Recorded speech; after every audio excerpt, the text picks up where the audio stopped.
Em uma cidadezinha do interior, havia um abacateiro carregado dentro do cemitério. Dois amigos decidiram entrar lá à noite, quando não havia vigilância, e pegar todos os abacates. Eles pularam o muro, subiram na árvore com a sacola pendurada no ombro e começaram a distribuir o prêmio. Um pra mim, um pra você. Um pra mim, um pra você. Pô, cara, você deixou dois caírem do lado de fora do muro. Não faz mal.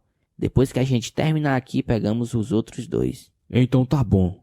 Mas lembre-se, é um pra mim e outro pra você. Um bêbado passando do lado de fora do cemitério escutou esse negócio de um pra mim, um pra você e saiu correndo para a delegacia. Chegando lá, virou para o policial e disse: seu guarda, vem comigo. Deus e o diabo estão no cemitério dividindo as almas dos mortos.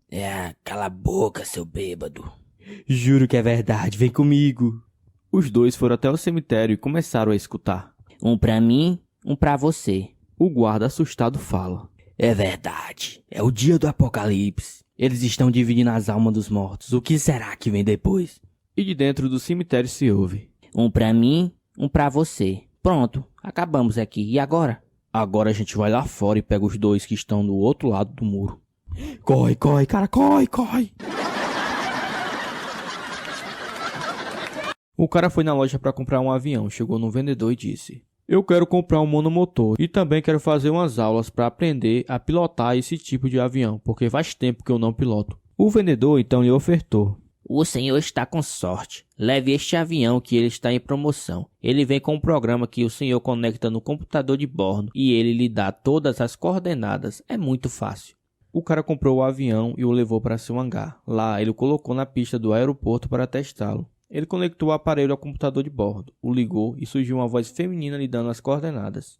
Primeiro passo, disse a voz: gire a chave para ligar o motor. Ele girou a chave e começou a girar a hélice e o motor começou a funcionar. Agora empurre a alavanca à sua esquerda lentamente até o fim para ganhar velocidade. Ele empurrou a alavanca e o avião começou a correr pela pista. Agora puxe o manche até a altura do seu peito para ganhar altitude.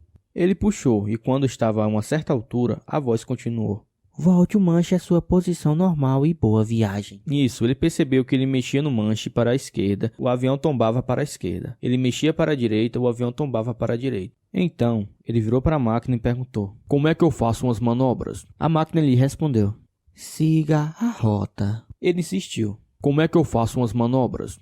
Siga a rota. De tanta máquina responder siga a rota, vendo que era fácil pilotar o avião, ele desligou a máquina e começou a se virar sozinho.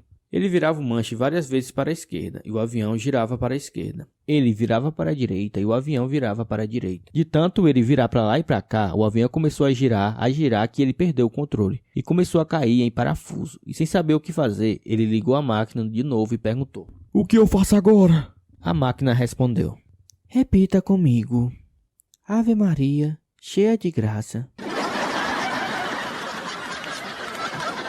O cara chegou ao barbeiro trazendo um garotinho pela mão. Dá um trato na juba aí, ô do avental, pediu ao barbeiro.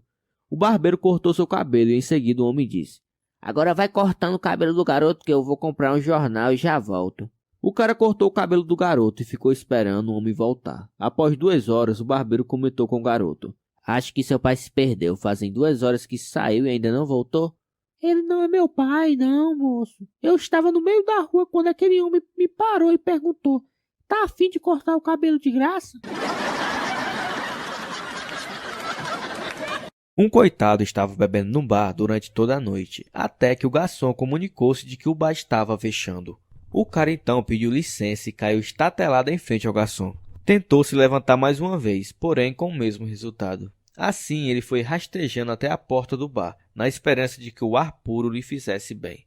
Então tentou se levantar e caiu de novo. Já cansado, decidiu rastejar os 4 quarteirões que separavam o bar de sua casa. Quando chegou na porta, tentou se levantar mais uma vez e os resultados foram os mesmos. Exausto, ele se rendeu e foi rastejando para o quarto.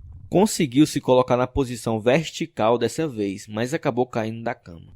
Na manhã seguinte, sua mulher chega e fala: ontem você esteve no bar? Não, por quê? Porque acabaram de ligar do bar dizendo que você esqueceu sua cadeira de rodas de novo. Um atendente de serviço de emergência recebe um chamado de pânico de um caçador. Alô? Eu acabo de encontrar um corpo manchado de sangue na floresta. É um homem e eu acho que está morto. O que devo fazer? O atendente responde calmamente. Vai ficar tudo bem, meu senhor. Apenas siga minhas instruções. A primeira coisa a fazer é largar o telefone e se certificar de que ele está mesmo morto. Segue-se um silêncio no telefone, seguido de um som de um tiro. A voz do homem volta. Pronto. E agora, o que é que eu faço?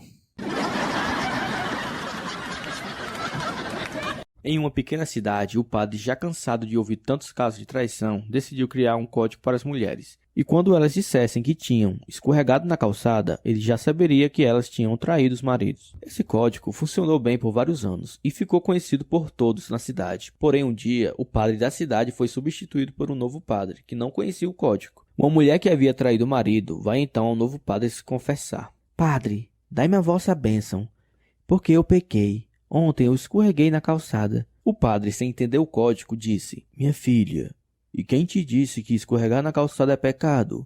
Vá com Deus e não se preocupe, porque isso não é pecado. No mesmo dia apareceu outra mulher e conta a mesma história. Me perdoe, padre, porque eu escorreguei na calçada. O padre explica para a mulher que aquilo não era pecado, mas a história continua a se repetir nos dias seguintes. Decidido a resolver o problema, o padre chama o prefeito para uma conversa. Senhor prefeito, as calçadas dessa cidade precisam urgentemente de reformas. Várias mulheres dessa cidade já me contaram que escorregaram nas calçadas. O prefeito da cidade, que já conhecia o código, começou a rir da história, mas foi interrompido pelo padre. O assunto não é motivo de risada, senhor prefeito. A sua mulher, por exemplo, já escorregou 2 vezes na última semana. Um homem vai limpar a cabine de um avião e encontra um livro com o título Como pilotar um avião, volume 1. Ele, curioso, abre a página 1 e vê escrito: Para ligar o avião, pressione o botão vermelho. Não conseguindo conter a curiosidade, ele aperta o botão vermelho e o avião começa a fazer o barulho do motor. Na página 2, ele lê: Para movimentar o avião, pressione o botão azul. A curiosidade é enorme, ele aperta o botão azul e o avião começa a voar. O homem fica muito animado por conseguir fazer tão facilmente o avião voar. Após alguns minutos de voo, ele começa a passar as páginas e desmaia ao encontrar escrito na última página: Para aprender a aterrissar o avião, compre o nosso volume 2 nas melhores livrarias. Havia um senhor rico que estava próximo da morte, então chamou seus 3 filhos e disse: Há um baú enterrado nesse terreno, porém não me lembro onde. Quando eu morrer, derrubem a casa para cavar, pois o baú tem um tesouro. A partir desse momento, os filhos ficaram torcendo pela morte rápida do seu pai, até o dia em que ele se foi. Logo após o enterro, destruíram a casa, cavaram o chão e acharam um baú que continha um bilhete: Aprendam a construir suas casas, pois a minha morre comigo. Um advogado dirigia distraído quando, no sinal pare, passa sem parar, mesmo em frente a uma viatura da polícia. Ao ser mandado parar, toma uma atitude de espertalhão. Boa tarde, documento do carro e habilitação. Mas por que, policial? Não parou no sinal de pare ali atrás. Eu diminuí, e como não vinha ninguém? Exato, documentos do carro e habilitação, por gentileza. Você sabe qual é a diferença jurídica entre diminuir e parar? A diferença é que a lei diz que no sinal de pare deve parar completamente. Documento e habilitação. Rápido. Ouça, policial. Eu sou advogado e eu sei que o senhor não estudou e não sabe interpretação de leis. Proponho o seguinte: se você conseguir me explicar a diferença legal entre diminuir e parar, eu lhe dou os documentos e você pode me multar. Se não, vou embora sem multa. Muito bem aceito. Pode fazer o favor de sair do veículo, senhor advogado. O advogado desce e então os policiais baixam um cacete, é porrada pra tudo quanto é lado, tapa, botinada, cacetete, cotovelada e etc. Socorro, socorro, pare, por favor, pare. Então o policial pergunta: quer que eu pare ou só diminua? 3 rapazes foram condenados à pena de morte. Chegando na delegacia, o delegado dá uma chance para eles. Vocês vão ser presos 5 anos, mas depois terá a pena de morte. E outra, cada um tem direito a um desejo. Os rapazes felizes da vida escolhem. O primeiro fala: eu quero muita comida. O policial chega com um estoque de comida e fecha a cela. O segundo fala: eu quero muitas mulheres. Jogaram um monte de mulheres e fecharam a cela. O terceiro fala: eu quero muitos cigarros. Jogaram milhares de cigarros. Passaram-se 5 anos, abriram a cela. O primeiro estava obeso. Os guardas foram lá e levaram ele para a cadeira elétrica. O segundo estava cheio de filhos. Também levaram ele. O terceiro, o policial abriu a cela e o preso fala: "Vocês têm algum isqueiro aí para me emprestar?"